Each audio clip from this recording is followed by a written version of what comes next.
Hello, hello mga kumare! Today, hindi muna tayo magluluto dahil gagawa tayo ng unboxing video ng ating mga natanggap from Omega Houseware.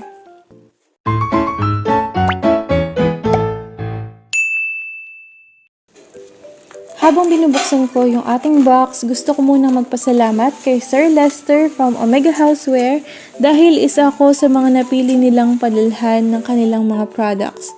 Yan. So, bala ko talagang bumili ng mga bagong kitchen utensils pero dahil pinadalhan na nila ako, hindi na ako bibili. Ayan. So, expect nyo na lagi kong gagamitin yung mga Omega Houseware na kitchenware. Ayan sila. At kung interesado kayong bumili ng kanilang mga produkto, pwede kayong bumili sa kanilang Lazada store na ilalagay ko yung link sa ating description.